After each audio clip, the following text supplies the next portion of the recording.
Good morning and welcome to the Planning and Placemaking Committee of Wednesday the 12th of February 2025. I'm Councillor Ian Massey and I'm the convener of this committee. I'll now introduce you to the top table. From my far left is Councillor Grant Stewart, my vice convener, Miss Audrey Brown, Democratic Support Officer, and Mr Colin Elliott, Solicitor.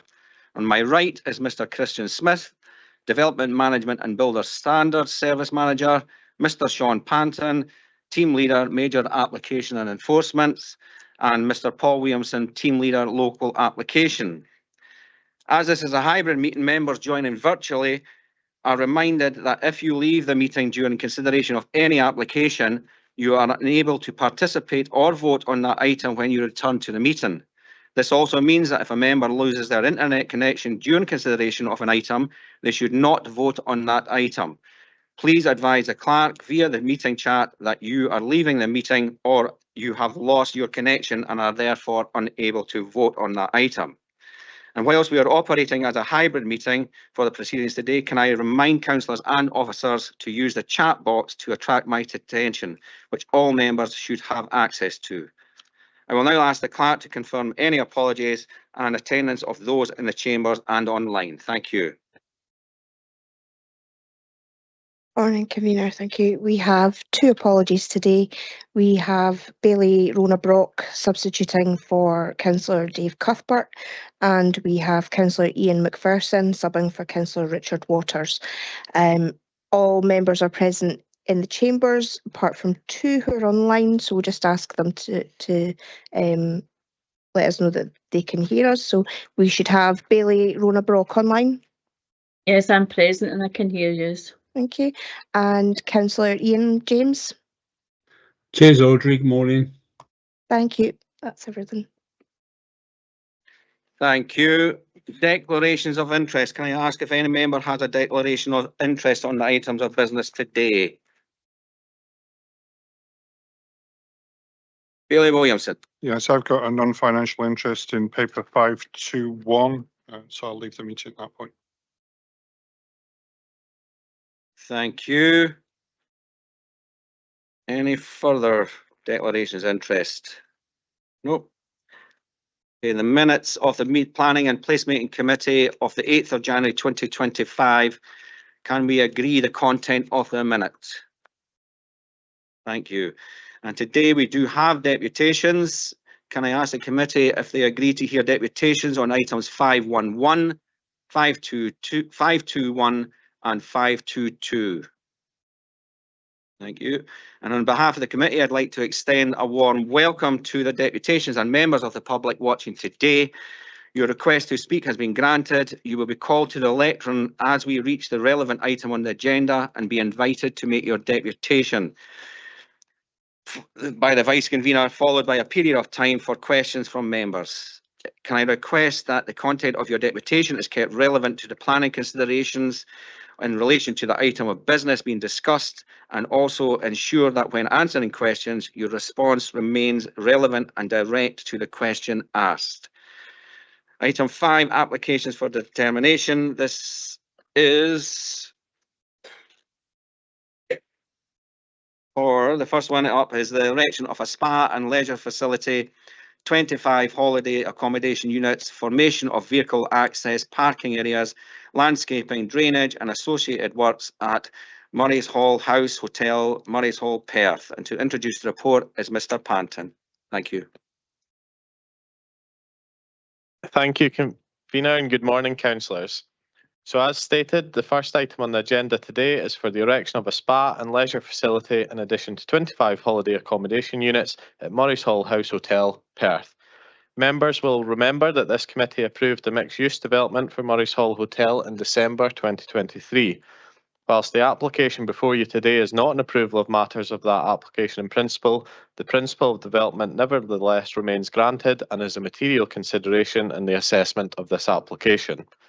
I will now take members through a short presentation to detail the proposers further. On the screen, we have the location of the site, which is located to the west of the wider Murray's Hall estate and to the south of Murray's Hall House Hotel and the existing golf courses.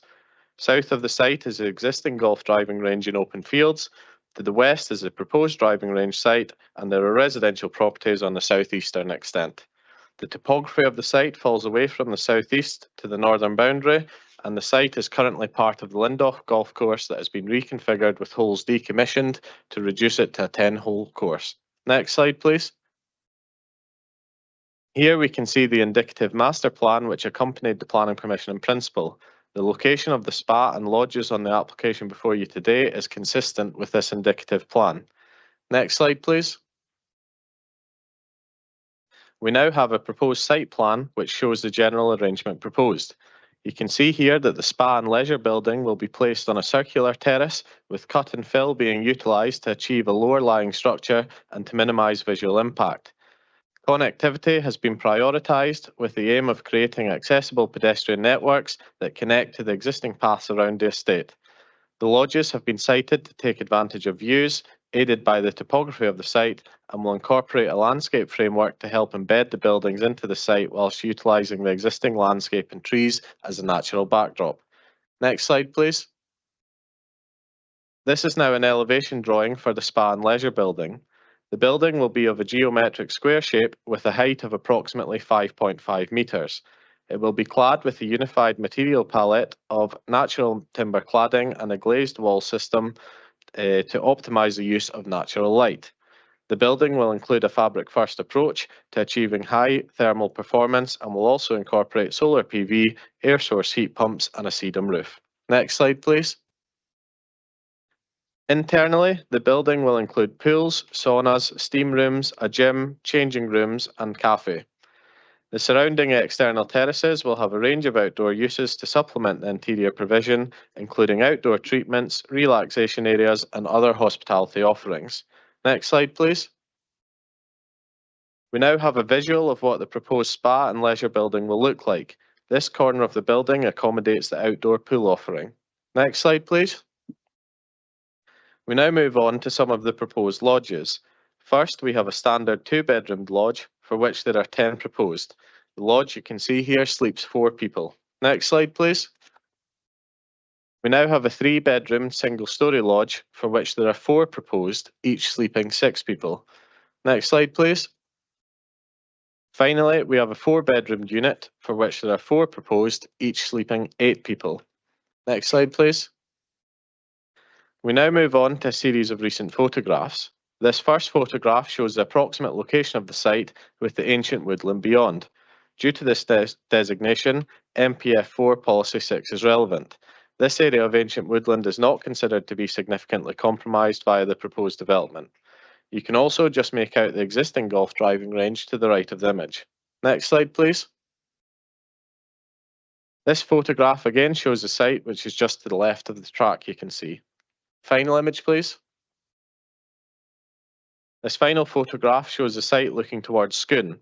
This is the approximate location of where the cut and fill will occur for the spa and leisure building. Next slide, please. Thank you, Convener. That now concludes my presentation. I will leave members with the proposed site plan for reference. Thank you, Mr. Panton. We do have deputations on this item, so I'll now hand over to the Vice Convener for the deputations procedure. Thank you, Convener. Can I call on Mr. Hay? Mr. Hay is an objector to the application. Good morning, Mr. Hay. As you're aware, you've got 5 minutes, and when you feel ready to start your deputation, I'll start the clock.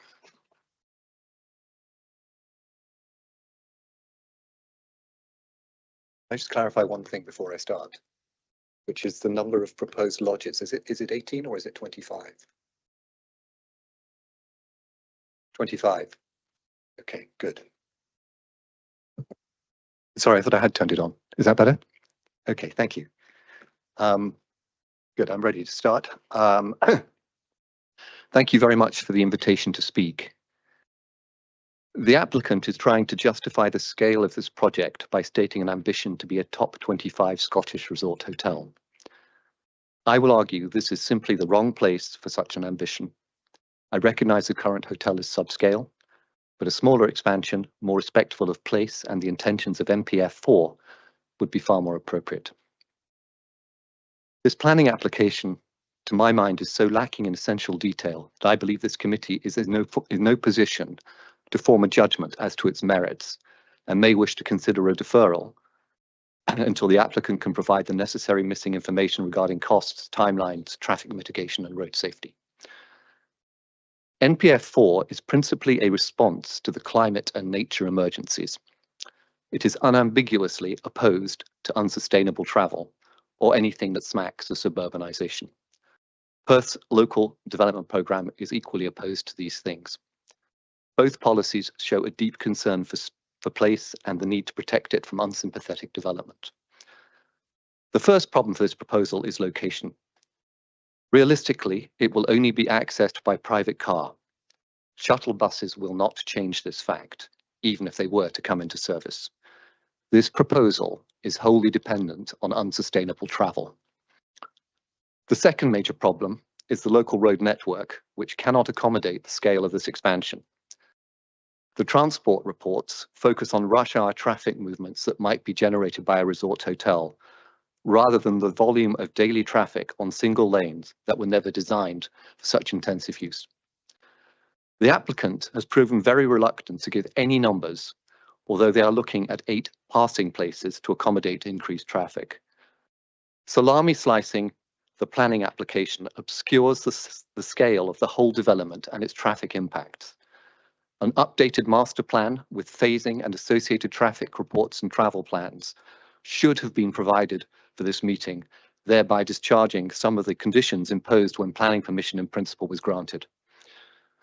I'll try to give you a sense of the numbers. If the master plan development were to go ahead, CBRE estimates there will be an additional 119,000 overnight visitors per year, or 327 per day. If you make assumptions about car occupancy, staff travel, day visitors, etc., you can conservatively assume additional daily traffic movements in the high hundreds or low thousands. A few passing places will be insufficient to cope with this, and safety becomes a critical concern. These narrow, single-track roads without verges or pavements are part of the core path network that walkers, riders, runners, cyclists use every day, and the risks to them from intensified car use are serious and have not been adequately considered. So this plan is dependent on unsustainable travel that cannot be supported by the road network, and there is no solution to these problems owing to the location of the site. The applicant's case appears to rely on the interpretation, which the planners support in para 68, that overall NPF 4 and LDP 2 policies are generally supportive of the proposal as the intensification of an existing tourist facility. The crucial word here is intensification. When does intensification become overdevelopment? There's no hard definition. What the applicant is proposing is not modest intensification. Murray's Hall currently has about 80 beds. The 25 lodges will add about 160. Overall, the master plan envisages a 6-fold increase in bed numbers. I don't know the figures for the expansion in square feet terms because we don't have an updated site master plan. So how much? Okay, that's fine. Because we don't have an updated site master plan, but it'll be more than 6-fold. The scale of the spa and the lodge development and the massing and appearance of the buildings is in no way sympathetic to place. Which brings me back to suburbanisation. Again, it is not neatly defined, but is explicitly opposed by both NPF 4 and LDP 2 section policy 8. Suburbs are made by cars and are defined by the car. The car needs access roads to the site, roads that crisscross the site, and lots of parking spaces. This proposal is definitionally suburban, as a glance at the illustrations you've seen will show. In summary, this project is dependent on unsustainable and unsafe travel, overdevelopment, suburbanisation, and a misunderstanding of place. I urge you to reject this application. It is the wrong development in the wrong place at the wrong time. Thank you very much. Thank you, Mr. Hay, for your deputation. Are you willing to take questions from members? I am. Sorry, yes, I am. I pressed it off. Members, can you populate the chat function if you have questions for Mr. Hay?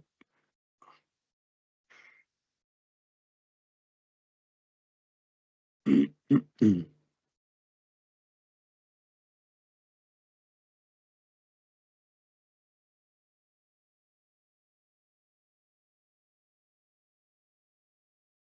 you. Councillor Harvey.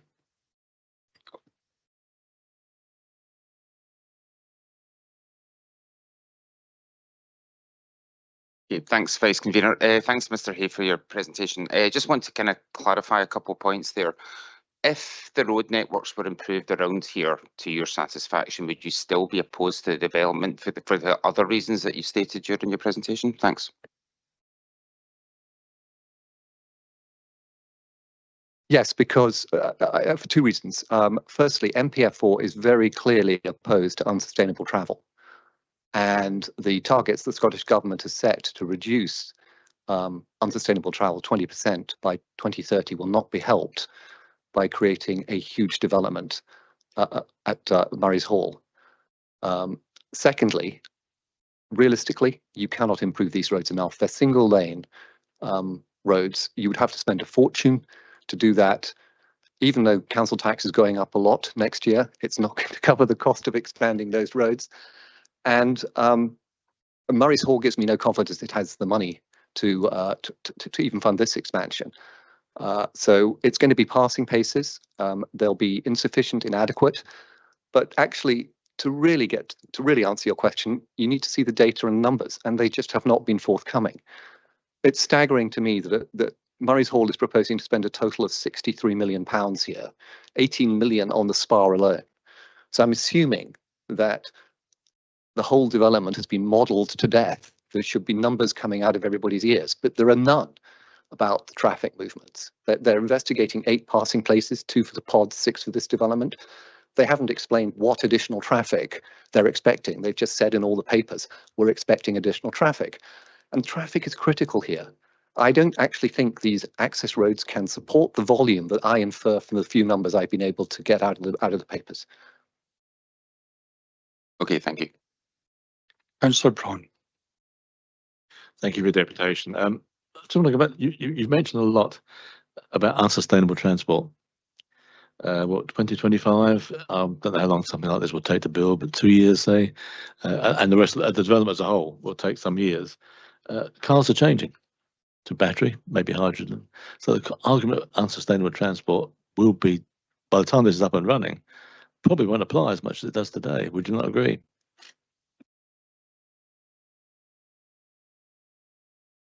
Apologies. I absolutely wouldn't agree. Firstly, I don't think the fleet will be electrified in anything like the timeline you're suggesting.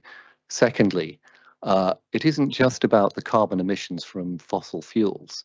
You need to consider, for example, tyre degradation and the microplastics that they throw off. I mean, the whole use of vehicles is utterly polluting, not just in terms of the carbon. So the timelines are all wrong, which is why I said it's the wrong idea at the wrong time in the wrong place. And the wrong time was deliberately inserted there to reflect this proposal's too late. Over-intensive tourist development is yesterday's business model. You look at all the protests all over Europe where popular tourist resorts are suffering from desperate overdevelopment. People can't buy houses there, restaurants can't hire waiters. In certain hot parts of the Mediterranean, the waters are running dry, the roads are too crowded. I mean, overdevelopment and over-intensive tourism is yesterday's business model, and in an era of climate change, it is really dangerous to assume that you can tourist your way out of slow growth. There's a real risk here that Perth and Ross will associate itself with a major piece of malinvestment, and malinvestment is a really difficult thing to cope with.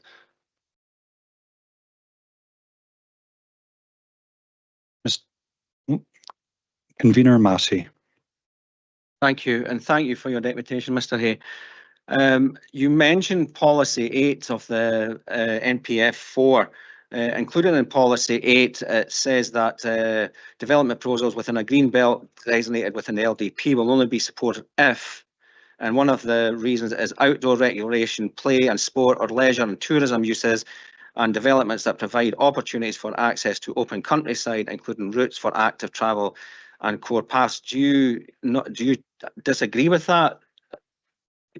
It was actually LDP policy 8 I was referring to, not NPF 4 policy 8.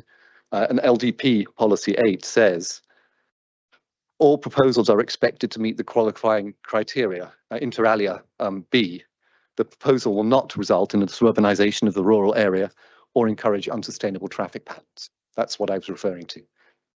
Okay, thank you for that clarification. But would you not agree that policy 8 of NPF 4 is the overriding guidance that we take, and that overrides the LDP 2 policy? NPF 4 supersedes LDP 2 is my understanding, but look, we could play tennis ping pong all day long on this policy versus that policy versus the other policy. What's really important here is to look at the intent of NPF 4 in the round, as opposed to just the minutiae of this or that policy, which may or may not conflict either with other policies of NPF 4 or indeed with the LDP 2. The intent's really clear. It is no unsustainable travel and no suburbanisation. Okay, thank you. Bailey McLaren. Thank you, Mr. Hay.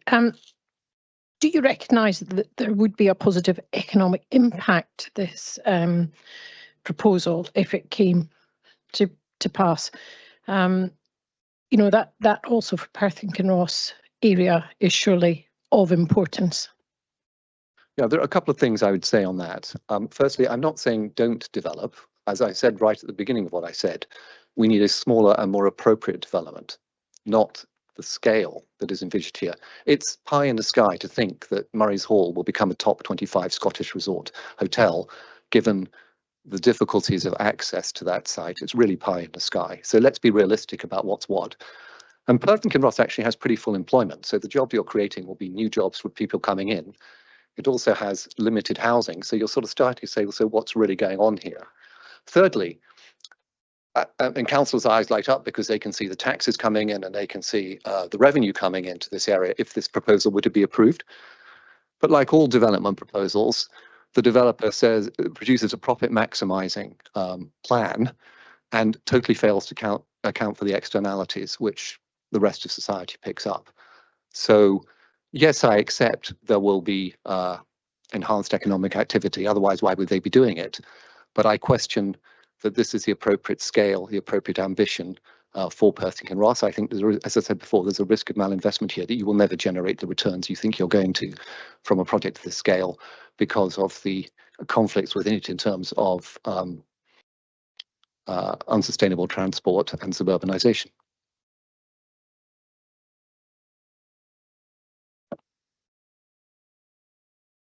Councillor Allen. Thank you, Vice Convener, and thank you for your deputation. I'm a bit concerned about your rhetoric there to suggest that their plan is pie in the sky and that it's overdevelopment.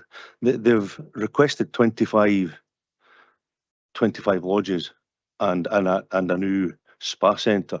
Can you explain to me and perhaps the committee why it's pie in the sky and what you think a reasonable sized development would be given that it's only 25 units? Thank you.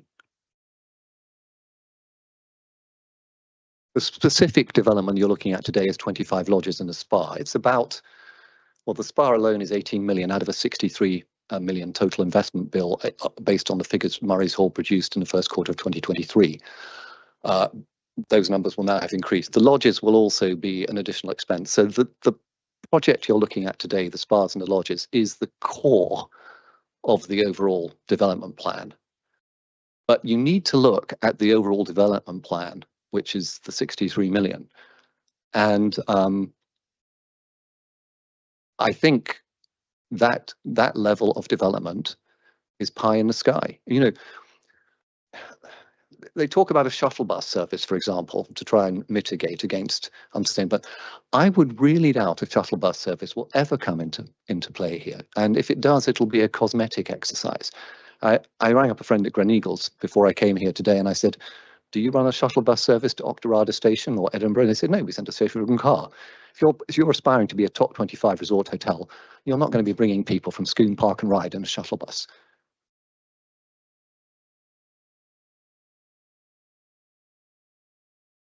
Councillor, question rather than comment. Yeah. What? Sorry, I feel I didn't answer your question entirely. I mean, the scale of this is massive. Okay, they're going to increase the number of beds sixfold. Now, the square footage implied by all these developments, not just the lodges and spa, that's part of it, but they're going to build more lodges, they're going to build timeshares, they're going to build more beds by the hotel itself. The square footage is going to be much more than sixfold, which is why I think, given the number of beds, given the square footage, we're talking about overdevelopment. And we're talking about overdevelopment in terms of the traffic movements that single lane roads will have to accommodate. We are talking about hundreds or low thousands, depending on seasonality and whether their Go Ape project for swinging through the woods carries on. But you're talking about a level of intensity I don't think that site can absorb without serious negative consequences. Mr. Hay, there's no further questions. You're free to go.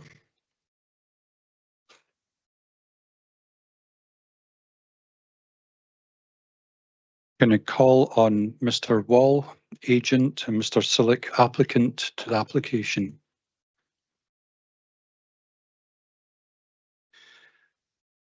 Mr. Wall, you have got 5 minutes for your deputation. I'll give you a prompt after 4 minutes and I'll start the clock whenever you're ready to start.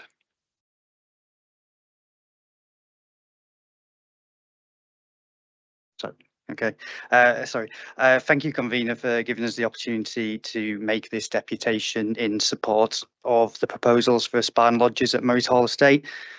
My name's James Wall. I'm a senior planner at CBRE, and given this deputation with me today is Gary Silcock, the general manager for Murray's Hall Estate. Murray's Hall are supportive of the recommendation from planning officers to approve the application. The committee report has been competently written and clearly demonstrates that the proposals comply with the development plan.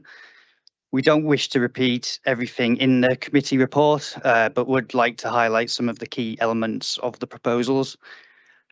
Receiving planning approval today will be a further step in the direction of securing a sustainable future for Murray's Hall, increasing the tourism offer in Perth and Kinross, and securing an increase in local employment opportunities. The proposals align with the established principle of uses at the site, which are supported by the existing planning permission in principle consent, which was approved by committee in December 2023. The master plan set the vision for Murray's Hall, with the spa and lodges forming a key part of this vision. This application focuses on the detail to help realise that vision.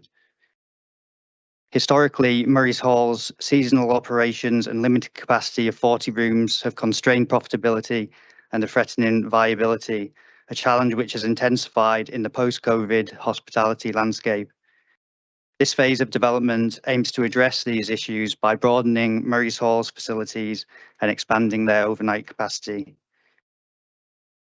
The introduction of a spa and leisure club will reduce seasonality and increase the sustainability of the estate.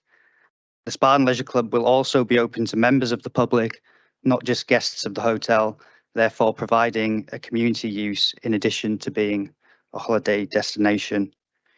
In addition to the spa, the development includes 25 holiday lodges comprising of 2, 3 and 4 bedroom units.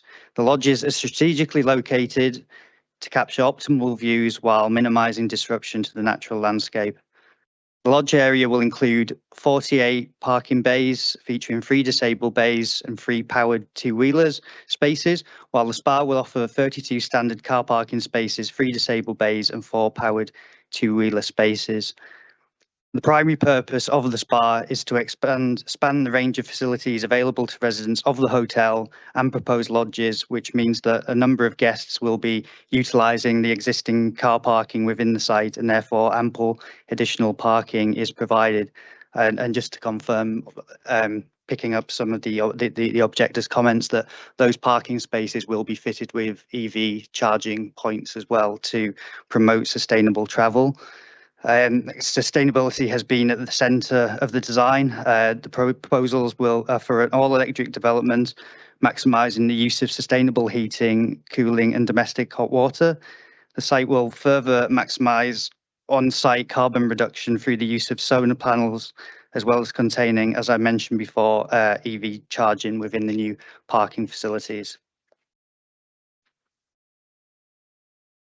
Waste collection will be carried out using small electric buggies or carts.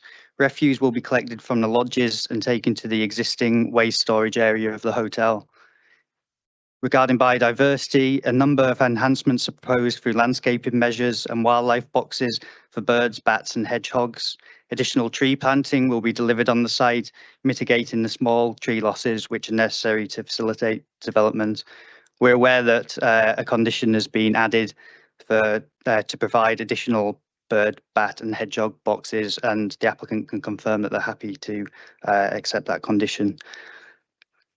Okay.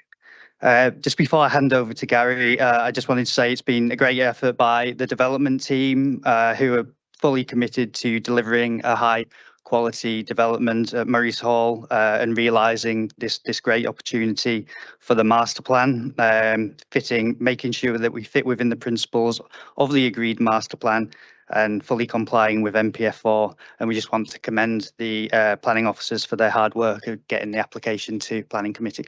Thank you.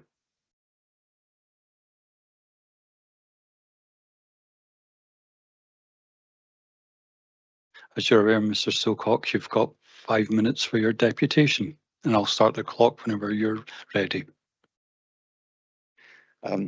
Thank you. Just to start off, we talked about a top 25 golf resort in the UK. That's our aspiration. The last ranking that was, we were actually at 34. So we're making good progress with that. So that's just something to show you where we've come the last 4 or 5 years from there.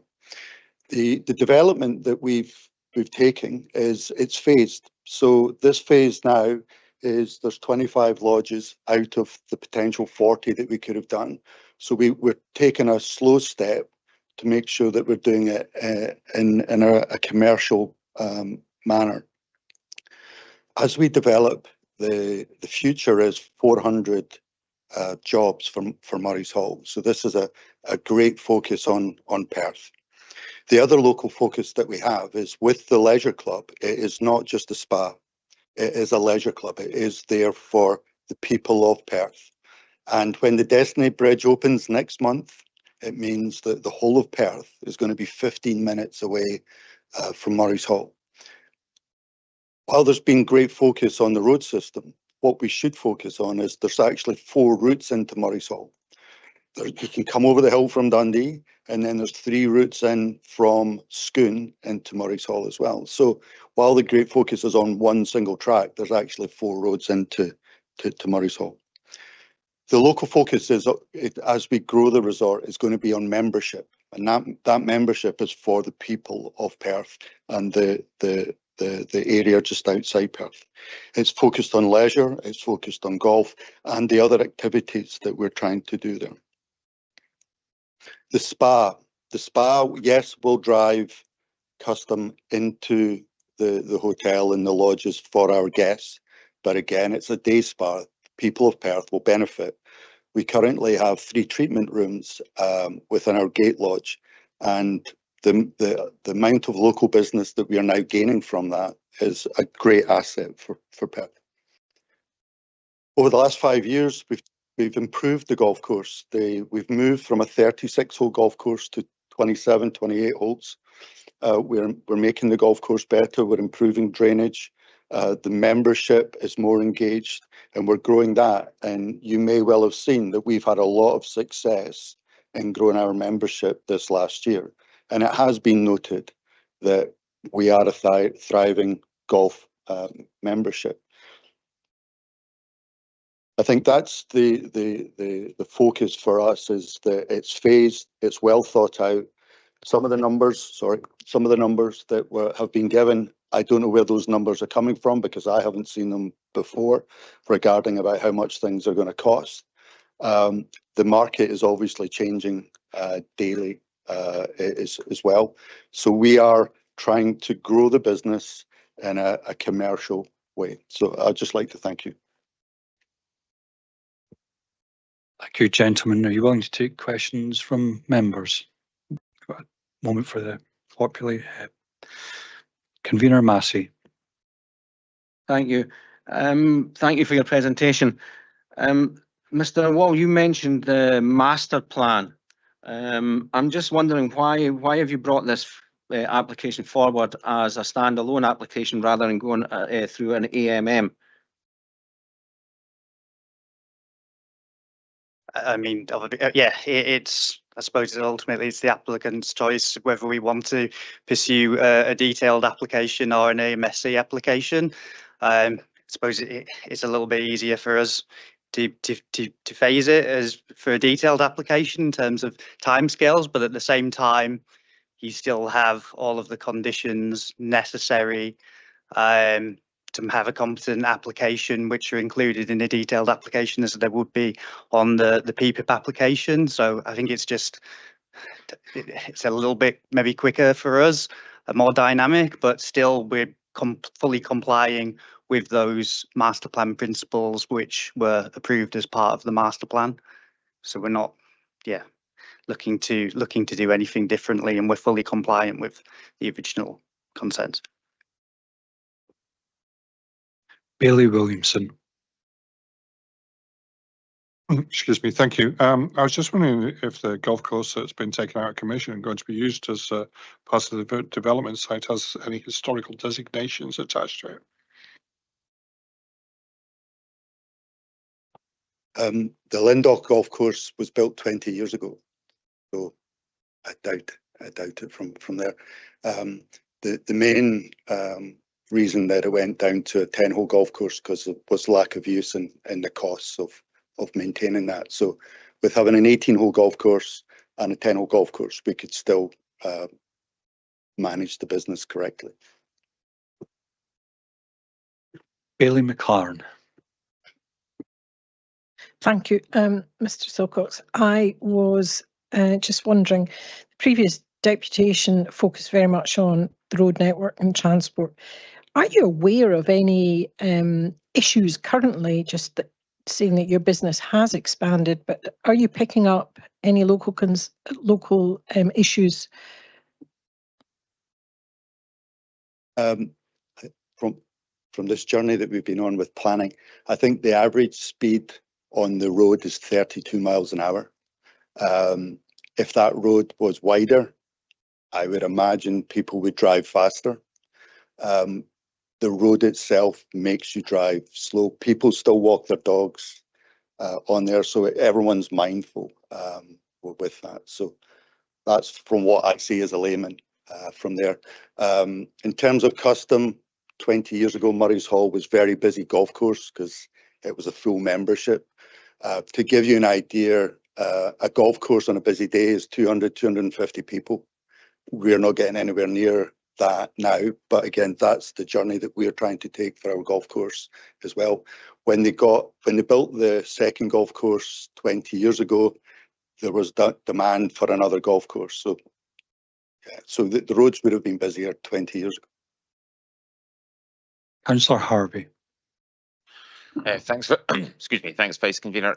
My question is related to Bailey McLaren's as to the road network. I noticed there's a proposed 8 passing places. Is that based on car numbers, journey numbers, or is it based on some other thing? Thanks.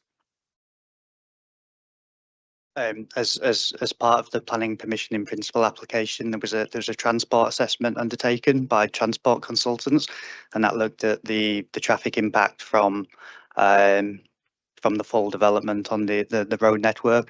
Within that transport assessment, there was a recommendation to deliver passing places identified in the locations on the conditions to mitigate against transport impact. I'm not a transport consultant, so I don't know how those numbers sort of correlate to the passing places, but that's the reason why they're proposed in part of the condition to mitigate against any traffic impact. Councillor Harvey, could I just say that that's the question for officers? Yeah, it's a very good question for officers. Councillor Braun, are your questions related? Can I take your first question, please? But we'll do them separate, Vice Convener. So the first question is again back to the traffic, I'm afraid. Obviously, you mentioned there's other routes into the site. I only know the one where I think the passing places are going to on, so I don't know how wide the other roads are. So is it necessary to consider putting passing places into those? And have you considered the accumulating effect? And we're talking about obviously this application, but as the Mosul site develops even more, that volume of traffic coming through is going to increase, obviously. Have you considered that in the safety aspect for that sort of volume of traffic coming through? Yeah, just as I mentioned previously, as part of the planning permission in principle application, there was a transport assessment which looked at all of the phases of development, so the cumulative impact from glamping pods, spa and lodges, and then moving forward into the next phase of development. So that has been considered by our transport consultant, and as part of that, there were mitigation measures recommended, which have been brought forward as part of the planning conditions, and one of those was the passing places, which have been included. So to supplement on the other roads, are they wider than this road? That's actually the only one I know to Mosul. I've only been there once. I'm sorry, I've only been once. But are the other roads wider and easier to navigate? So the road that you would have taken, the road that would be coming from the Blair Gowrie would be about the same width, if not wider. There's a road up from Scone, which is narrower. And then the road from Dundee over it's single track as well. But again, there's passing places there. Councillor Allen. Thank you, Vice Convener. Thank you for your deputation. One of the concerns from the objection team is that it's an overdevelopment and that it's not feasibly going to work. I'd just like to ask, have you taken some benchmarking advice on the layout and the development, and how confident are you that that's the best thing you've got? I can only give you facts. I don't need to call a friend about Gleneagles. I worked there for 5 years in a senior management position. Before Gleneagles, I worked at La Manga Club in Spain. Before La Manga Club, I was 7 years at the Belfry. So I've worked at 3 of the most successful top resorts in Europe, if not the world. We then have management experience that I sought after as well, and that's part of the team that I'm building as well. So I can only give you what I know from my 30 years experience and using facts. And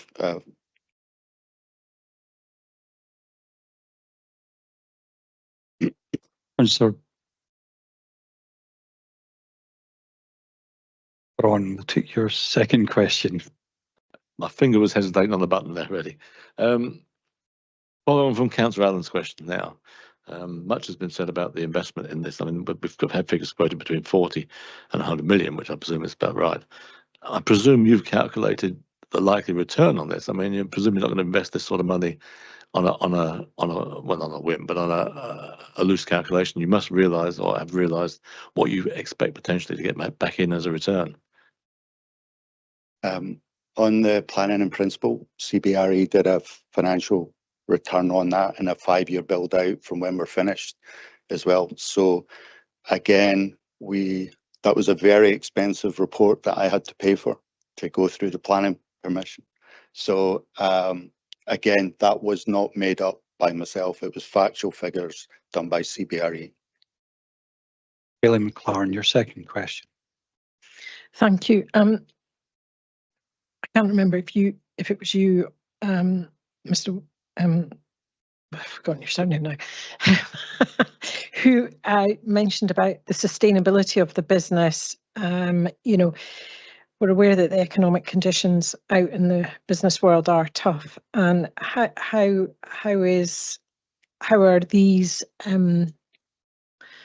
how is this vision contributing to the current sustainability and the long-term sustainability? Thank you. In my 30-year career, as we get into recessions or tough trading. Sustainability or the green aspect has come and gone. We're at a stage now where sustainability can actually save us money in a commercial business. So Murray's Hall, 400-year-old house that's had extensions on the time, it is not the most sustainable place as we speak, but this development will actually improve our sustainability from that. So it's the right time with everything that's available now for the business. Gentlemen, there's no further questions. You're free to go. Convener, there's no further deputation, so I'll hand back to yourself. Thank you, Vice Convener. Can I ask members if they have any questions for officers? Councillor Braun. Thanks, Convener. I'll just do the first one. It's a question of Mr. Panton, I'm afraid. Reading through many of the objection letters, they all remark upon the fact that the master plan wasn't approved. I know we've had this come up before, but I just wonder if you could explain the reason behind it. I know it's on a major development we do this, but if you could just explain this, because obviously it's 56 objectors and they've virtually all pulled back on this particular point. Yeah, certainly happy to clarify that for you, Councillor Braun. So yes, you're correct. The master plan wasn't approved. It was indicative only, but we asked for it as part of the in-principle application to show that what they're seeking to be achieved can be achieved. So we asked for an indicative plan purely to show that where things are located is sensible and practical. So we didn't approve the master plan. It's indicative only. But we do take that as a material consideration as part of the assessment for this application. And as I've shown in my presentation, where this is proposed to span the lodges is consistent to the indicative master plan. So whilst the indicative master plan wasn't approved, it is a material consideration. So Convener, can I just have a supplementary to that? Can I just clarify why we don't approve it? Is it because we want to keep it that loose, or is there a specific reason why we don't approve it? Yes, there's two reasons for that. The first would be to afford flexibility. If we approved the master plan, we would need all the detailing up front as part of the in-principle application. It'd be unreasonable for us to ask for the full detailing when they're only applying in principle. So that's the first reason. And like I say, to allow flexibility so that when they come forward with the detailed phases, if they need to tweak things, we're not saying, well, that's not fully in accordance with your master plan. And the second reason is all about timings. We can't control when an applicant is going to submit an approval of matters. We don't know what the relevant planning policy will be at that time. So it allows us to assess it fully in accordance with the relevant policies. Thank you, Mr. Panton. Bailey Williamson. Thank you very much, Convener. My question is about the existing site plan. If you zoom in on it, it suggests there's an existing water hazard that's going to be removed.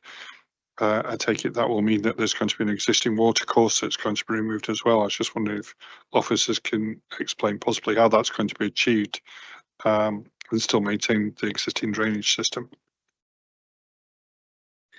Thank you. So I direct you to paragraph 89 of the report. So as you heard from Mr. Silcock there's already been improvements to the golf course at Murray's Hall to improve the drainage. That's ongoing as we speak. But as part of this proposal, we're looking for more sustainable ways to drain the site. And our flood team have looked at what's been proposed and they're content that the drainage proposed as part of this application is going to be suffice and there will be minimal impact upon the existing water course. Thank you. Councillor Harvey.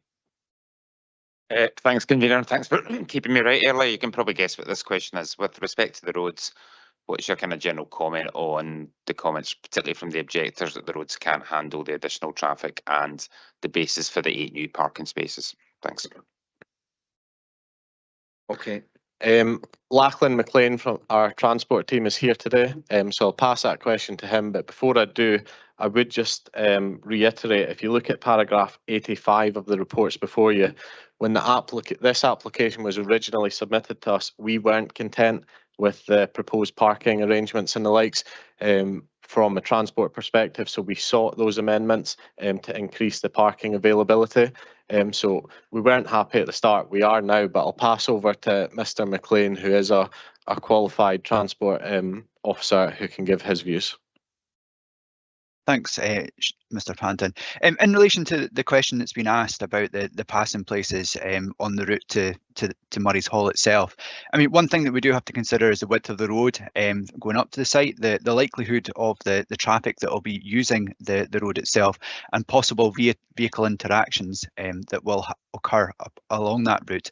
And as part of the primary access route to the site, which is coming up from the A94, just south of Scone there, we have sought, or the transport assessment has identified that mitigation or interventions were required, which identified the 8 passing places along the route. So in terms of our assessment of that, we're in agreement with the assessment that has been undertaken and would seek the delivery of these passing places as well. Just if it's possible, just to follow up. So that by implication of what you said there, that so there's an increased in percentage more traffic than on the road presently, and that's where the 8 passing places are based on. Is that correct? Aye. Yeah, there's an increased number of vehicle interactions going up and down that road. So yes. Thank you. Can I ask, can the volume be turned up a bit on? No, that's the speakers. Okay. Okay, thank you. Thank you. Back to Councillor Braun for your second. Oh no, Councillor James, I'll do your first question first. Thanks, convener, and that's the reason I'm at home for the hearing. The volume in the chamber generally is quite low, so thank you. My question actually is a follow-up to the question that Lachlan's just answered with regard to the 8 passing places. I was just been looking to see where they are, and I couldn't find them. But is that land within the ownership of the applicant, or does he have to seek permission from elsewhere, or is the land where the passing places are going to be provided within our responsibility? Thank you. Thanks for the question. In terms of land ownership, there is a bit of dubiety in terms of whether it is within our ownership, and that's why initially, when the in principle came in, I was seeking the actual delivery of these passing places through the in principle application and the way that the condition had been worded. Now that wasn't forthcoming to us, so that's why we've reapplied that condition. There may be some third-party ownership there, and I believe the hotel have been exploring the passing places at the moment. So I would seek further clarity on that from them. Just to come in on the back of that, Councillor James, just to confirm, if the applicant wasn't able to meet the condition that is recommended in the papers today, they would then have to submit a Section 42 application to amend or delete that condition. And by default, that would be a major application, so we'd have to come back to this committee regardless of our recommendation. So if they can't comply with that condition, they would need to seek to amend it. Thank you. Thanks for that, Sean. Thank you. Councillor Braun. Yeah, thanks, convener. I'm following on the same question, I think, here for Mr. McLean again, and this is to do with the volume of traffic. I'm assuming he's allowed for the increased volume over the whole development. That's my first point. And we've clarified there are other routes into the site, one of which I understand from the gentleman, Mr. Silcock, was a narrow lane, single track lane. So are we looking at passing places in these areas? I mean, have we considered that? Because of the accumulation of volume that's going to be coming into the site as it develops. Lachlan. Thank you for the question there. In terms of the assessment that has been undertaken, when I look back through the transport statement, the primary assessment did utilise the road coming from Murray's Hall itself down towards Scone, connecting onto the A94. So it was intended that all the traffic would go south of the Murray's Hall development and connect onto the A94 just south of Scone there. So that, in terms of the other routes coming to the site, the primary assessment was on the route that we've just spoken about, and there hasn't really been an assessment of the other routes. Bailey Williamson. Yes, thank you, convener. My question is about the SUDs, and I was just wondering if officers would consider adding as an informative about the possibility of connecting the SUDs to the golf course irrigation system. Thank you for that. That would be difficult for us to do. We certainly couldn't do it as a condition because it wouldn't meet the conditions test because it would fall out with the red line boundary. But as an informative, I don't think there'd be any teeth for us if they didn't tie it in with the golf course. So therefore, it would be quite frankly useless. But if members did see that that was necessary to apply, it could be applied. But from an enforcement perspective, it would be very difficult for us to actually do anything about it. So I would recommend against doing that. Thank you. Bailey McLaren, you have a question. I do, thank you, convener. Just a question, I presume it's probably for Lachlan. With the opening of the Destiny Bridge, this traffic flow is likely to change as to how people access the resort. So will therefore an updated traffic assessment be carried out? Lachlan? In terms of the application that's before us, not in terms of this application, but if there were subsequent applications to come forward, yes, we could look at having a revised transport assessment at that time. Thank you. Councillor Braun? Yeah, thanks, convener. I'm sorry, Mr. McLean. It's coming back to you again, this one. You said obviously other roads haven't been assessed. Is it worth considering assessing those other roads, given that the volume of traffic will increase? Is that something we could do? Yes, I think that is something that we could do. However, we would probably need a condition to do that, and that's not something that we've conditioned at the moment.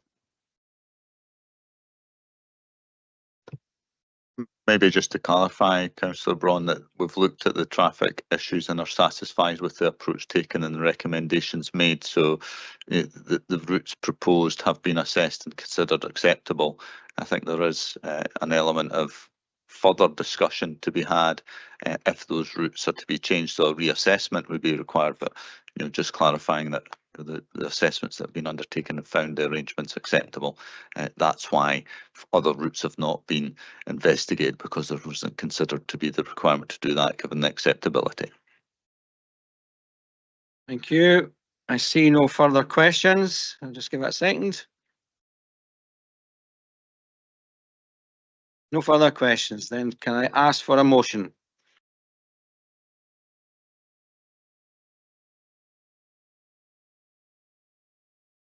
Bailey McLaren. Thank you, convener. Yeah, I am. After all deputations and discussions, I'm happy to propose the application as per our officer's recommendation for approval and the conditions attached. This is part of a wider vision of a tourist and local employment area, which is vital for Perthshire's economic prosperity. So therefore, I'm happy to propose the moving of this. Thank you. Thank you. Councillor Braun, you wish to second? Yeah, thanks, convener. I'm happy to second this. It's a major development, obviously, for Perth. I don't believe that the amount of money that's been invested in here would have been done without actually calculating what the returns are going to be and expectations of it. It will be a major development, say, for Perth and for expanding the tourist input to Perth.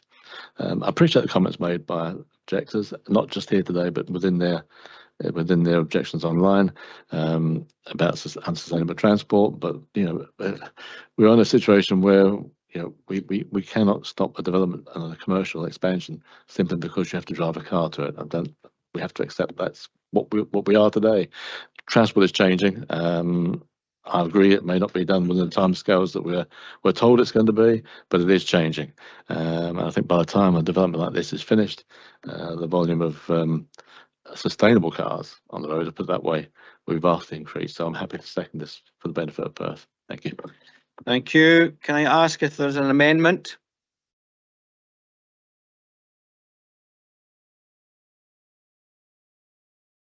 No amendment. Can I ask if members have any comments on the report?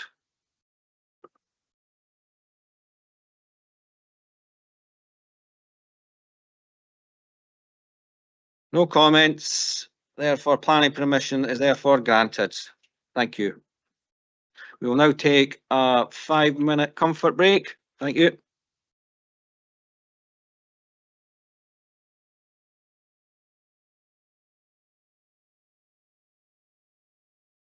Okay.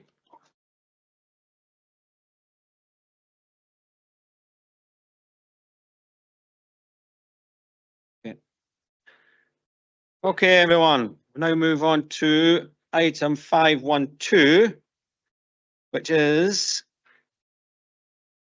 yes, I have got it. I was actually dreaming that I had the wrong one there in my hand.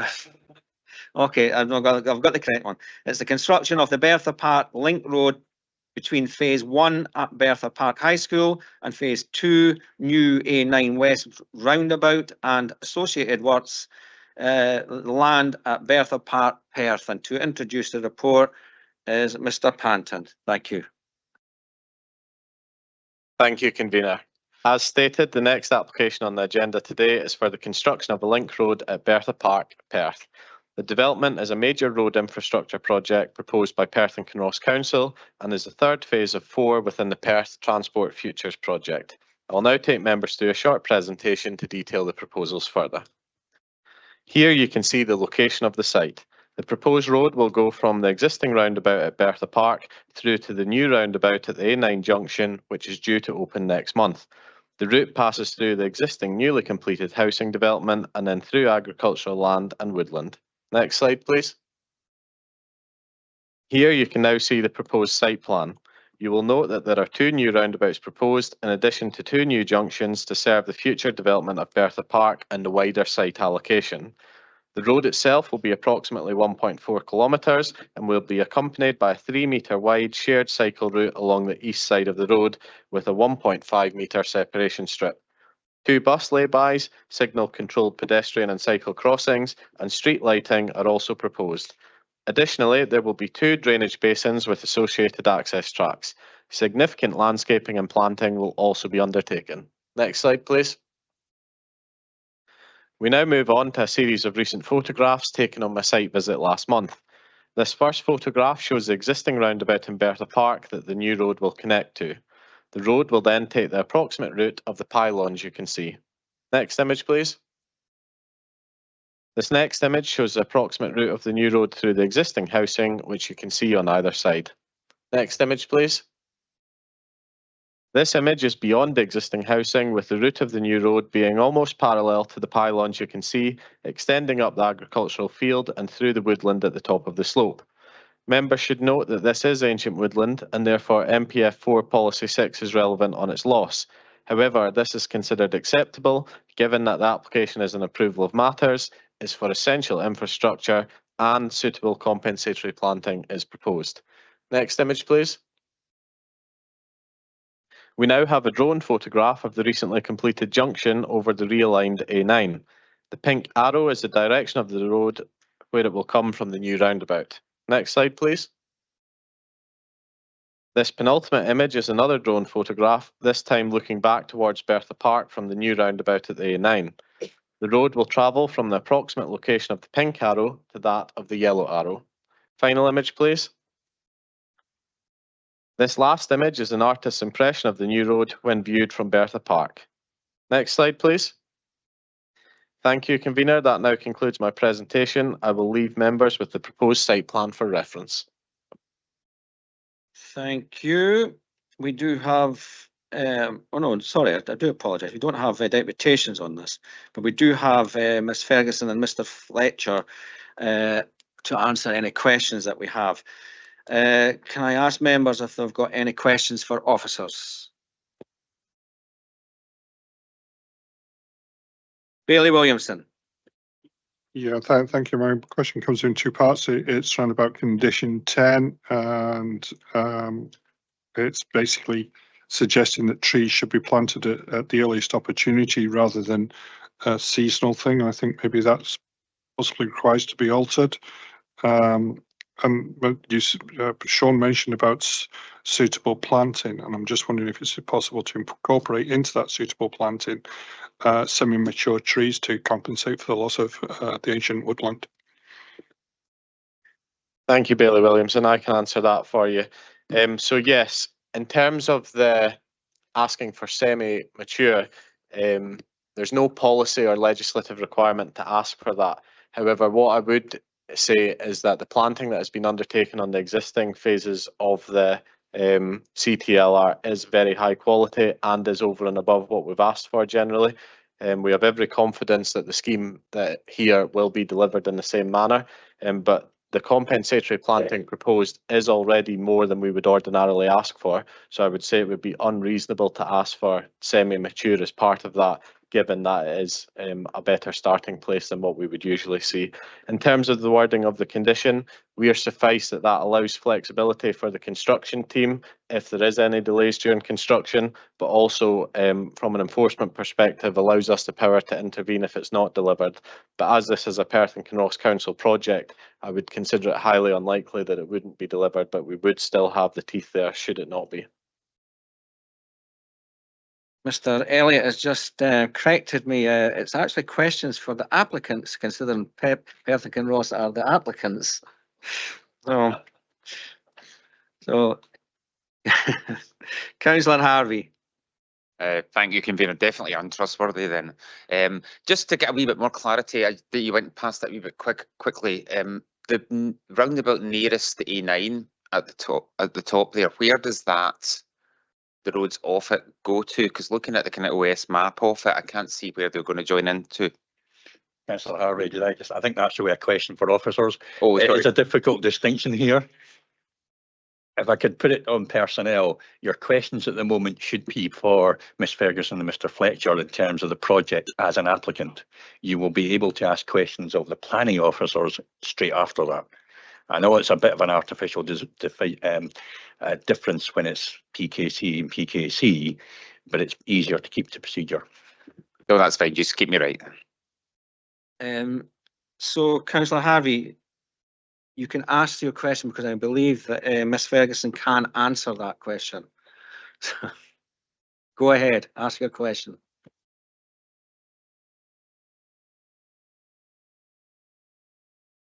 I was, you've now confused me totally.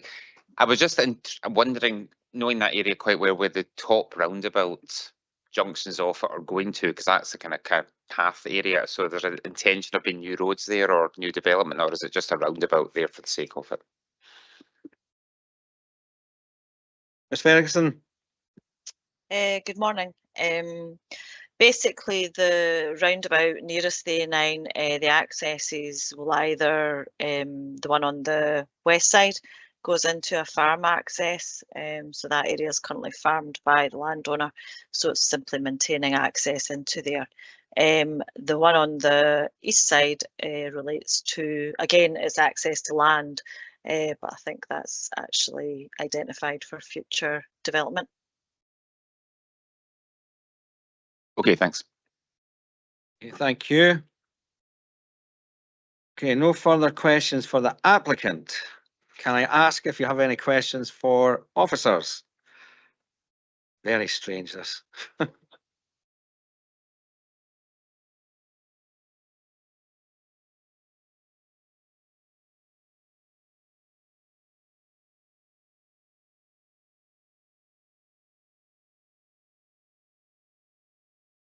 Okay, then. So there is no further questions. Can I ask for a motion? Bailey McLaren. Thank you, Convener. Yeah, I'm delighted to propose to pass this application as per the conditions that sit within our papers recommended by officers. This is the third part of the vision that has taken quite a number of years to come to fruition, and this link road will be the final piece of the jigsaw of the vision of the Cross-Tay road link, and we look forward to the progression of it. Thank you, Bailey McLaren, and I will second this. As Bailey McLaren says, this is a excellent connection for Perth. It will improve connectivity from the A93 and A94, A9, and reduce congestion at Bridge End.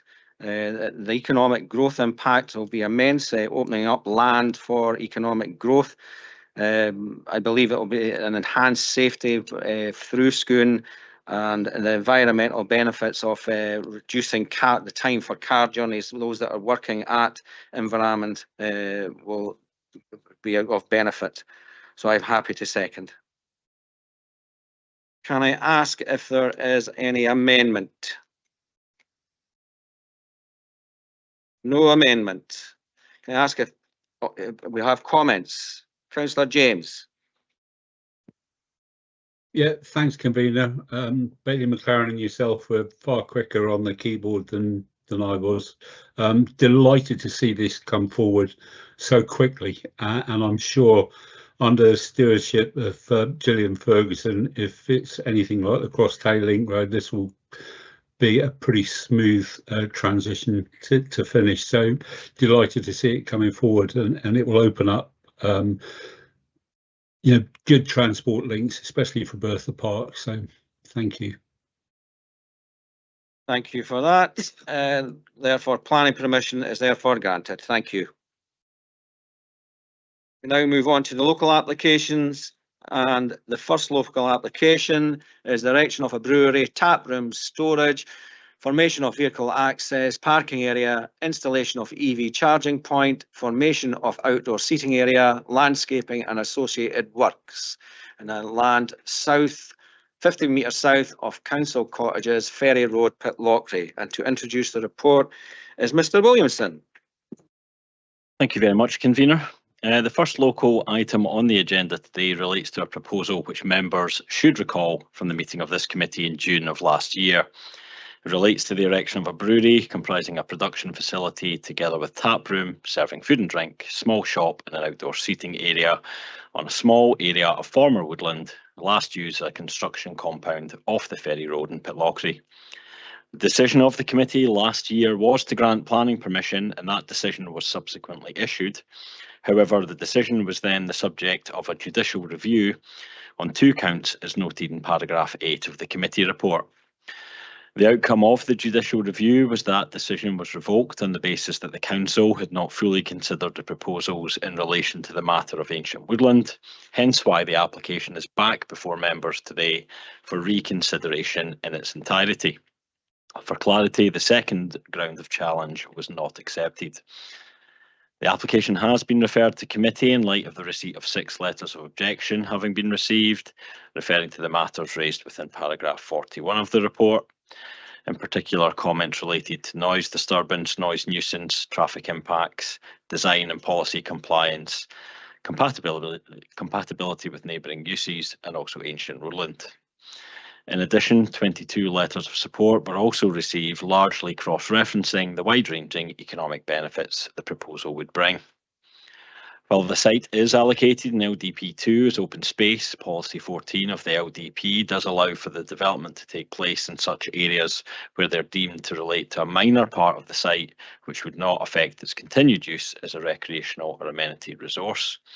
In this instance, a combination of the site's previous use together with a consideration of the perceived economic benefits, together with the linkages to the centre of a key Highland Perthshire town, results in the positive recommendation being made within the report considered today. Furthermore, from the perspective of the loss of ancient woodland, it should be noted that in Scotland that refers to land that is currently wooded and has been continually wooded at least since 1750. As outlined in paragraph 105, the cleared area within the application site is considered not to have been wooded for some considerable time due to the historical uses on the site, and then latter use as a compound during nearby construction works. However, on the basis of the draft Bobbin Mill management plan, it can be concluded that the trees on the periphery of the site and its associated slopes and land beyond can be deemed to be ancient woodland. As part of the assessment of trees on site, many were category C and U, and 6 of them suffered from honey fungus and required to be removed as they have died. In total, the proposal would see the loss of 12 living trees with compensatory planting at a rate of 3:1 proposed as outlined in paragraph 111. While the loss of trees is always regrettable, the tree officer has confirmed that the proposal shall ultimately result in removal of dead trees and invasive species, and as a result in enhancement and improvements to the woodland and woodland habitat. While some small loss of ancient woodland would occur, and therefore to be a departure from the development plan, the proposals would seek to compensate for that loss and achieve wider economic benefits at the same time. I'll now take members through a short presentation to detail the proposals further. Here we can see the location of the site, which lies to the south of the centre of Pitlochry between Athol Road and the River Tummel. Next slide, please. We now have a slightly more zoomed in aerial extract, which shows the cleared nature of the land in question, directly above where it states site on the slide. To the west is the Balhousie and Pitlochry Care Home, which is located at the lower level, with the Pitlochry Community Hospital and Athol Medical Centre also located to the west. In terms of residential property, immediately to the north of the site are 1 and 2 Burnside cottages, while the Bobbin Mill site, also known as Tombald Cottages, are to the east. Also a short distance to the northeast is the Ferry Road public car park, through which pedestrian access can also be obtained through to the Pitlochry railway station and to the town centre. Next slide, please. We now have a copy of the site plan. This shows the arrangements in much more detail. This indicates that the proposed build would take up a significant proportion of the site, but sit within the bowl profile which has been created through its previous yard use. The plan shows 3 car parking spaces to the site frontage, together with 1 accessible space and a delivery bay. Importantly, the red line site boundary at the top right of the plan directly abuts but does not block the access to Tombald Cottages. The plan also shows the retention of 22 trees within the site, and to compensate for the loss of 12 trees in total, compensatory planting of 36 trees would take place. Next slide, please. Next, we see the proposed elevations of the building. As outlined in the report, this single level proposal comprises 2 pitched roof buildings linked by a low flat roof. North facing and east facing elevations would comprise feature glazing, while the walls and roof would be finished with a dark grey corrugated sheeting. Next slide, please. The drainage plan is now shown and shows the provision of cellular storage crates for surface water runoff. Filter trenches are also proposed to the adjacent slopes. Foul water shall connect to the existing public sewer and Ferry Road. Next slide, please. This slide shows 2 artistic visualisations of the proposal, with the one on the left taken from the access to Tombald Cottages, also known as the Bobbin Mill site to the west, with the image on the right shown from the site access from Ferry Road. I'll now take members through a series of photographs from an officer's visit in late November 23 and by myself in mid-October of last year. Next slide, please. This first photograph shows the view into the site from Ferry Road. This illustrates the drop in level down into the site and the banking of the tree boundaries beyond. Next slide. The next image is from the edge of the site, looking southwards towards the 2-storey Balhousie Care Home below, the walls and roof of which can be seen. This also shows some of the trees which would require to be felled in the centre and left-hand edge. Next slide, please. On the left, we see the view southeastwards to the edge of the woodland, with Tombald Cottages located further beyond in the woods. On the right is the view eastwards, showing the sloped edge of the site with the level floor beneath. Next slide, please. This photograph shows the view from the southern edge of the site, looking northwards towards the nearest residential receptor, Burnside Cottages, with its blank gable facing towards the site. Next slide, please. These next photographs show the respective visibility splays to the east on the left, which also shows the retained access to Tombald Cottages, and the west on the right down towards the community hospital. Next slide, please. These last photographs show nearest the residential properties at Burnside Cottages on the left-hand side, and the right-hand photo shows the view from the care home and Ferry Road, turning ahead, looking back up towards the site beyond the care home car park. Next slide, please. Thank you, convener. That now concludes my presentation. Thank you, Mr. Williamson. We do have deputation on this, so I'll now hand over to the Vice Convener for the deputations procedure. Thank you, convener. Can I call on Mr. Lowe, applicant? Mr. Lowe, I'm sure you're aware of the procedure. You've got 5 minutes. Do you require a prompt? Okay. Whenever you're ready, I'll start the clock. Well, first of all, thank you very much for your time this morning, for the opportunity to speak. Our plan is for an economic and socially conscious development that's sensitive to the environment, and that will ultimately align with development plans and needs of the area. Our submission is backed up by detail, science, engineering, architectural design to make it easy for us to be a good neighbour and an effective modern business. Pitlochry is where our business began in 2016, and our new site is roughly a mile from where my brother Connell and I went to school. It's where we grew up, where we played in the local pipe band, sports teams. It's where I'm bringing up my young family. My mum and dad worked in education in Perth and Kinross for the majority of their careers. Our grandfather worked just along the road from here in Perth City Police for many, many years. My point here is we have skin in the game with this. This is where we come from. We respect the place and the people. It matters to us. Now, for context, our business grew by 55% last calendar year and 75% the year before. It's been built up with hard work. We haven't got wads of cash to make this happen. We're working for it. And from little more than a 25-litre plastic homebrew bucket in 2016, we're now brewing upwards of 25,000 litres of beer a month. And we've sold our beer in 13 countries, proudly shouting about where it comes from. Now, we live and breathe a strong philosophy in our business, and I'm going to give you a couple of examples in terms of illustrating that. We're an accredited living wage employer, one of less than 100 in Perth and Kinross to become so at the time. We provide free period products in our business in an effort to alleviate rural period poverty. We're powered on renewables. We saved over 20 tonnes of carbon equivalents in the last 2 years as a business.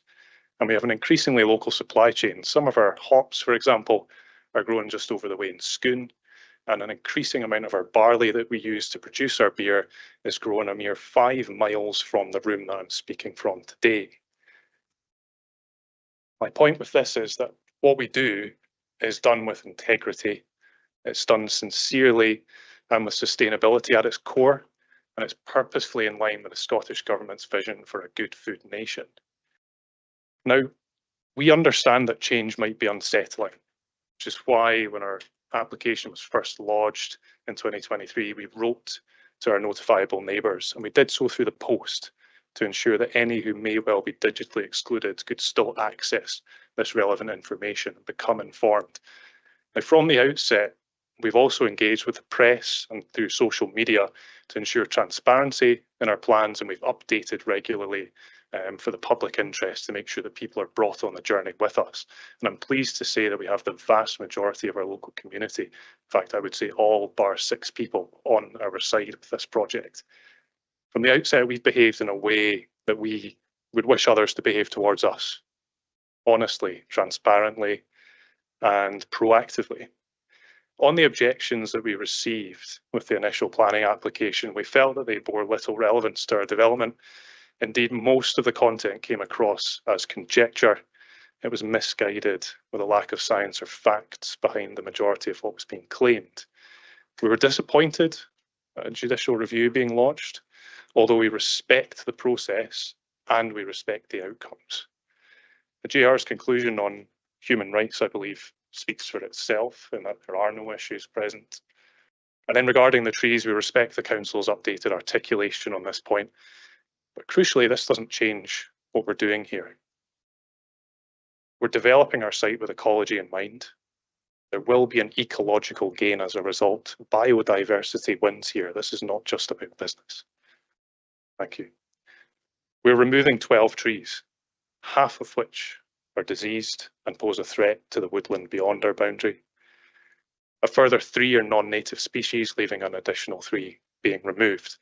One of the things worthy of note here, aside from the 3-to-1 replanting, although we are removing 12 trees, there's a story of 13 trees nearby having been removed from the same woodland to accommodate the Bob and Mill residents' current homes just a few years previous. If indeed, and this information comes from the woodland plan appended to the planning application, if that is indeed the case, it's one more tree than we are removing. There were 13 healthy native oak trees removed, and yet there seems to be a double standard here that people have objected to our plans. The only 6 people from that location appear to have one rule for themselves, but object on the basis of our plans. So in summary, we're aiming to enhance the area to bring a significant manufacturing and exporting business and jobs. So happy to take any questions you may have. Thank you. Members, can you populate the chat box if you have any questions for Mr. Lowe?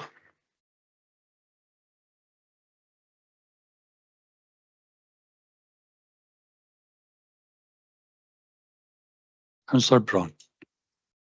Good. Can we just give a second? Councillor Harvey, you've got a point of clarity. I don't know if this is relevant or not. I remember this presentation before. The previous questions that were asked can be asked again, or the previous questions are assumed to have been Yes, asked. this is basically a fresh application. A fresh application. Yeah. Okay. Thank you. Thank you for the deputation again.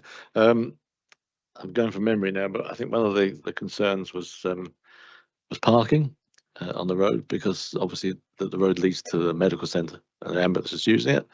I don't think it said before there's any reason for anybody to walk up to Bobbin Mill, but they might park there. So my question is really, what's your proposal to try and control parking around you? Not just so that you've got your parking space at the front, I know, but how do you propose to control that parking around that road, particularly to the medical centre? I think the control of the parking is relatively straightforward, not least due to the fact there's so much glass in our building. There's visibility throughout the building, both people outside, but especially staff inside. The front of the building, a considerable amount of glass, is the main production area where there will be staff, all the working day. So for the vast majority of our opening hours, for example. So visibility is key there. The other element, of course, as well, in addition to the parking in front of our own property, the nearby public car park, through the council's own recent survey in recent years, is known to be the least used public car park in the nearby area. So for us, that's a real advantage. And of course, there's economic advantage there in terms of the return on the investment in that car park from the council's perspective, likewise. Crucially, in terms of the access road up towards the Bob and Mill site, it's oriented in a very different direction from the building. We believe that visible separation and direction is crucial there. There are also various elements of signage in and around that access point to that site, which communicate that effectively as well. Just supplementary to that, I'm just trying to come back to the point of, fine, I understand Bobbin Mill, fine, that's okay, but people parking on the road opposite you, for example, I mean, people will park because nobody likes to walk sometimes. So will you be discouraging people from parking? You see people on park, so could you move the car, please, or to keep that access open? Yes, absolutely. So that's a proactive conversation. Indeed, we do that today at our current location as well. Fundamentally, that is an access road for some vital healthcare settings. As a member of that community, I want to make sure that we uphold the road and its accessibility. Yeah. Convener Massey. Thank you. Thank you for your deputation, Mr. Lowe. I'd like to know why you chose that site. Why down there? Land is hard to come by. We are in a position at the moment where we are leasing 3 buildings. That's not a particularly efficient way of operating a business, particularly one that's a responsible retailer and producer of alcohol. To have a single site operation is the ultimate ambition for us in order to control that environment. That site in particular has a long and established and evidenced history of the built environment of industrial use. That site was the site of the town's original livestock auction mart, and it's been alluded to earlier. It's been cleared of mature trees since at least 1862. It's a location where we can achieve various things aside from the efficiencies business perspective wise of having a single site operation. But we can also have ourselves at a distance from the town centre so as not to create over provision, so as not to add additional congestion through Athol Road itself, through the centre of Pitlochry. So we can have a transit of customers using already well established walking routes, cycle routes, etc., to create a destination. Our view of this site is that it enables us to create something that's not just a production facility, but a destination for people to come from an educational perspective to visit us, much like a distillery visitor experience may also achieve. And we have a few examples of that in Pitlochry and the surrounding area. But it also enables us to be able to tell the story of the business and not have a sort of separated conversation with, for example, a bar located elsewhere. So that's the ultimate reason we've selected that site. Mr. Lowe, there's no further questions. You're free to go. Convener, there's no further deputations, so I'll hand back to yourself. Thank you. Can I ask members if they have any questions for officers?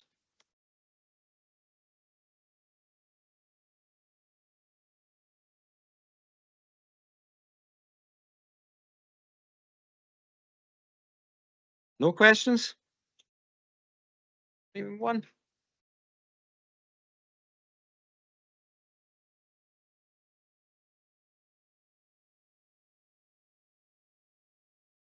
I do have a question when I find it.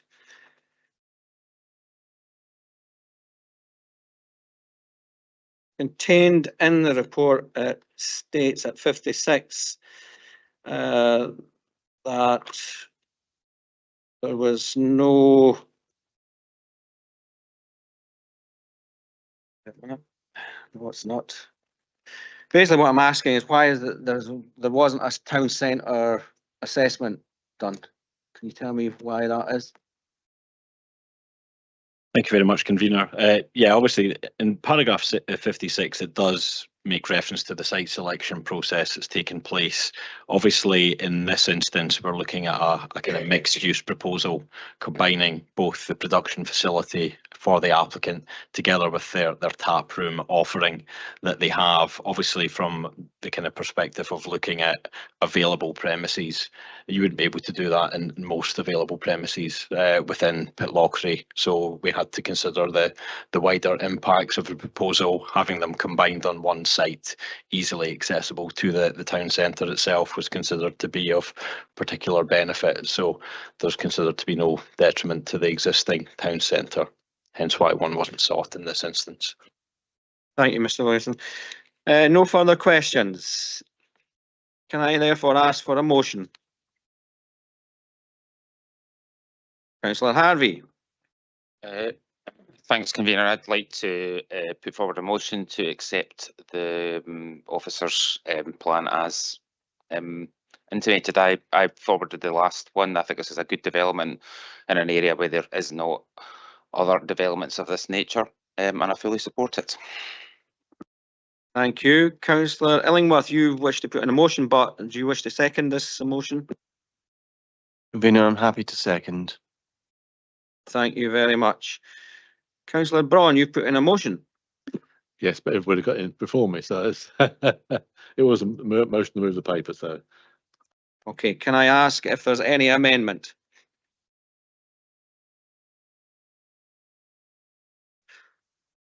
No amendment. Can I ask if members have any comment on the report?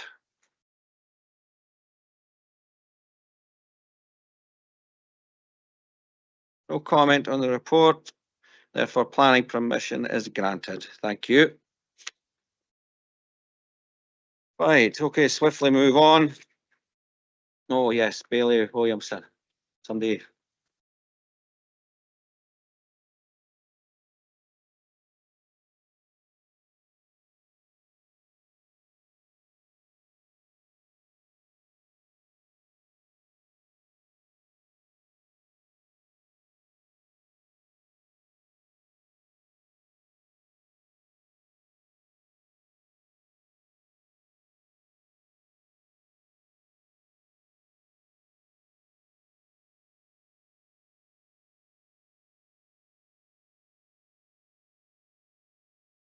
Welcome back, Bailey Williamson. So we now move on to 522, which is the change of use of a flat to short-term let accommodation unit, flat 3, 7 Bray Street, Dunkeld. And to introduce the report is Mr. Williamson. Thank you. Thank you again, convener. The second local and final item on the agenda today relates to a proposal which relates to the change of use of a flat to a short-term let in retrospect.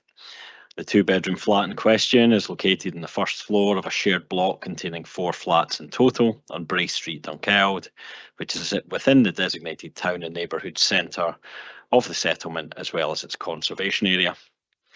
This application has been referred to committee in light of the receipt of 6 letters of objection having been received, referring to the matters raised within paragraph 32 of the report. In particular, comments relate to noise disturbance, lack of affordable housing, and over-provision of short-term lets, limited economic gain, and the lack of parking provision. In addition, a submission was also received from the Dunkeld and Burnham Community Council, which flagged a number of concerns with the proposals and also flagged linkages to the Community Action Plan and also highlighted the lack of affordable accommodation. As members shall note within the report, the applicant also operates the 1-bedroom garden basement flat as a short-term let, which is run in conjunction with the Taybank Hotel, which abuts the south of the application property and associated garden. As part of the application process, the applicant has also supplemented their submission with additional information relating to the financial benefits that arise from the application property, which includes money being reinvested into other local business, including now towards the restoration of the Burnham Hotel. The property equating to 16% of room revenue in 2023 and 17% in 2024, equating to 1,016 and 932 people staying respectively. They've outlined it's the only accommodation that they have which has 2 rooms and allows for a family-friendly option. The proposal caters for a 5th member of the housekeeping team, and it specifically cross-references local suppliers, including bakeries, window cleaners, housekeeping, laundry, soft furnishings, and also other repair and maintenance services for numerous local providers. As outlined in paragraphs 42 to 45 of the report, the NPF4 criteria for tourism proposals has been considered in this instance. While the loss of a residential premise is regrettable, the proposal has strong linkages with a successful local business which is seeking to expand further. Furthermore, in respect of the criteria contained within the non-statutory planning guidance on short-term lets, the proposal is located in a designated town centre, and it is considered that the use as a short-term let would be compatible with the local area. As such, the recommendation is one of approval. I'll now take members through a short presentation to detail the proposals further. Here we see the location of the site, which lies in Bray Street, just to the east of the designated town centre of Dunkeld, and a short distance to the River Tay. Next slide, please. Next, we see the location plan, which shows the relationship of the application property on Bray Street to the Taybank Hotel to the south, which is operated by the applicant. Next slide, please. We now have a copy of the site plan, which shows the arrangements in more detail. This indicates that the site is accessed via the communal entrance to Bray Street. It also shows the first floor layout with 2 bedrooms towards Bray Street and a shared kitchen, living, dining space to the rear. Next slide, please. Next, we see the other floor plan showing the basement plan on the left, which is also operated by the applicant, and then on the right is the ground and second floor flats, the latter of which is in the roof space. As outlined in the report, there are no physical alterations proposed, and I'll now take members through a series of photographs taken by myself at the end of January. These first photographs show the front of the property to Bray Street on the left, and on the right, the side gable and access gate leading to the rear and ultimately down to the Taybank Hotel. Next slide, please. These next images show the view eastwards up Bray Street, and then on the right, the view back down westwards with High Street beyond. Next slide, please. Next, on the left, we see the view southwards from the side gable towards the Taybank Hotel. On the right is the reverse view northwards from the hotel back towards the application property. Next slide, please. And these last photographs show the frontage of the Taybank Hotel with 7 Bray Street visible to the rear. And then on the right is the hotel's car park on Tay Terrace, which can also be utilised by guests. Next slide, please. Thank you, convener. That now concludes my presentation. Thank you, Mr. Williamson. We do have a deputation on this, so I'll hand over to the vice convener for the deputation procedure. Thank you, convener. Can I call on Mr. Potter, who's acting on behalf of the applicant? Mr. Potter, you have 5 minutes for your deputation. Would you like a prompt after 4 minutes? Okay. Whenever you're ready, could I ask you maybe to bend the microphone towards you, please? Because, yeah, whenever you're ready, I'll start the clock. Thank you. Hello, thank you very much. Yeah, I'm Fraser Potter, Managing Director of Harich Limited. We run the Taybank in Dunkeld. I've recently taken on the Burnham Hotel in neighbouring village just across the river. From context, born and bred Perthshire boy, not part of a big hotel group, and yeah, from hard graft managed to sort of build up a business that we're speaking about today. Short-term let registration, which is now substantially complete. The number of STLs in Dunkeld and Burnham include Inver, Eastwood, Deans Park and Hatton is 34, which is 4.4% of the total housing stock in Dunkeld or in PH8. It could be argued for a community whose economy is heavily dependent on tourism that this percentage seems reasonable. The view promoted around the community and also the community is that the number of STLs is out of control and solely responsible for the lack of affordable housing. This is not correct, and the statistics aren't accurate that were floated around before this 4.4% of housing stock was reissued. A control zone was rejected by councillors. Parking that has been discussed, we have our own parking in the hotel. People come to the hotel, they park, they have to check in at the hotel, and then they get taken up to the accommodation through the path that was shown earlier. This is an extension of the hotel. It's not on Airbnb. People book through our own website. So just to reiterate, it's not on Airbnb. It is booked through our own website. We use our own bins, so all the waste gets put through the Taybank bins. We have support and letters from our direct neighbour and the one above, and also yeah, from a lot of supporting businesses and people. Failure to obtain plan permission, this would result in redundancies. We've got 5 housekeepers at the moment and we would have to make 1 redundant. It also feeds into the restaurant and bar, not just to ourselves, but Perthshire businesses and ones in like our bakery, our we buy lots of things from them. We've got our Aberfeldy Steamies and local trades as well. We host multiple events throughout the year, not just for tourists, but also for lots of locals, from open air cinema screenings, long table dinners, summer parties, barn supper nights, quiz nights, weekly traditional music sessions, just to name a few. We grow a large portion of our produce for the restaurant in the Murthy Castle walled garden, which is all chemical free and allows us to supply our kitchen with the best quality produce and employ a further 2 people. The Taybank is investing in the local area in a climate that may not be favourable, and we're investing in the Burnham Hotel, which was mentioned earlier, which is an ambitious project. This wouldn't be possible to bring this iconic building back to life if it wasn't for the revenue from the Taybank. And Dunkeld and Burnham is a thriving community that I believe is enhanced by the local businesses.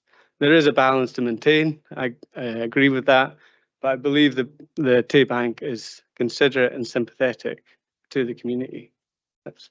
And welcome questions.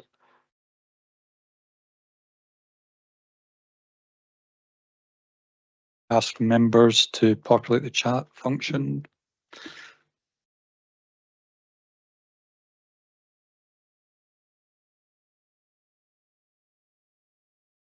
Councillor Harvey. Thanks, Vice Convener. Thanks for your presentation. Just a quick question. It wasn't clear, what was these flats used for prior to you starting to manage them as Airbnbs? Were they already being bed and breakfast or rental, or were they used for other purposes? Thanks. So the ground floor flat has been a short-term let for I don't know the timescale, but over about 15 years. So that's all been supported. The one we were talking about today, has been a short-term let prior to us getting it.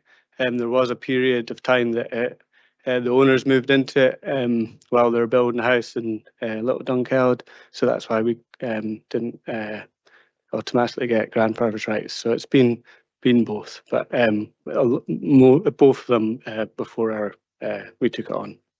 Okay, thanks. Councillor Allen. Thank you, Vice Convener. Thanks, Mr Potter, for your presentation there. I'm just a wee bit unclear. This is for a short-term let for a flat, and you quite regularly mentioned the Tay Bank Hotel. Is this an extension to the Tay Bank Hotel?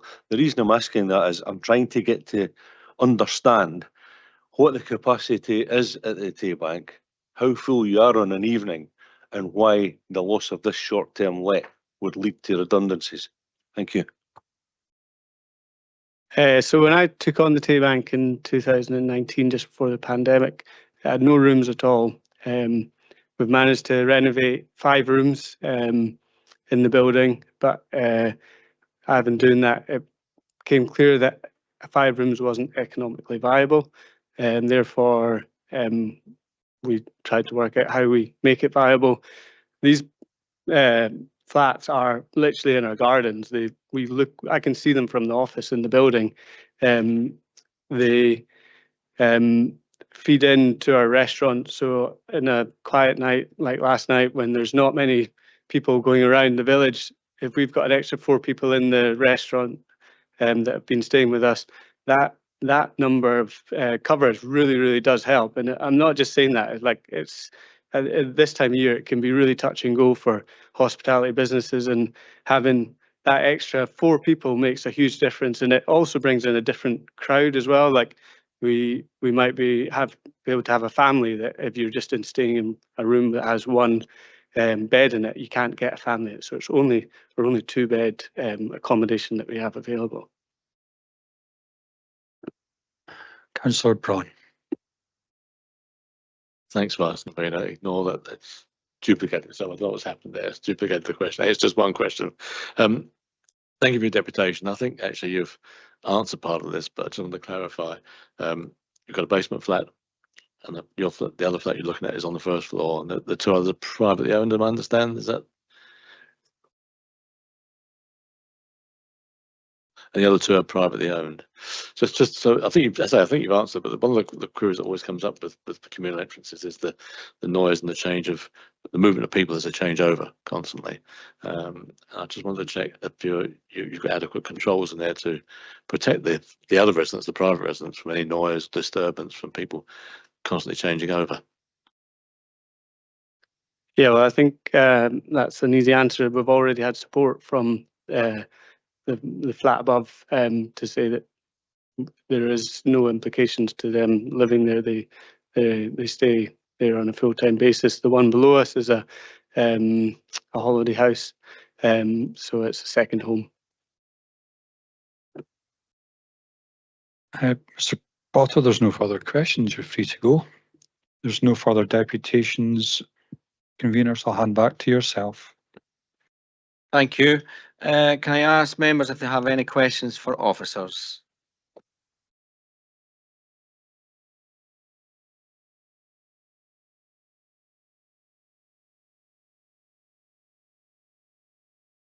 I have a question for officers. In the representations, it talks about noise. Has there ever been any complaints of noise from these properties? Thank you, convener. Not that I'm aware of, but I'll hand over to Lynn Reid to advise if she's aware of anything from the environmental health perspective. No, not that I'm aware of. No noise complaints with regards to existing short-term lets. Thank you. Anyone else got a question? No questions. Therefore, can I ask for a motion? Councillor Allen. I'm happy to grant the application based on the recommendation from the officers. Thank you. Thank you. Councillor James, do you wish to second? Thanks, convener. Yes, I will second this application. I know short-term lets in Dunkeld are a major issue, but this is at the right time in the right place, if I'm honest. I don't think the property itself would lend itself to becoming a permanent home for residents or local residents, and its current use, excuse me, makes it a no-brainer for me to grant. So yeah, more than happy for the application as per the officer recommendation. Thank you. Thank you, Councillor James. Can I ask if there's an amendment? No amendment. Do members have any comment on the report?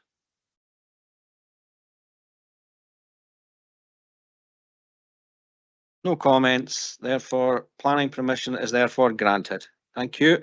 And that was the last item of business today. So thank you for your time and thanks for anyone that's watching. Thank you.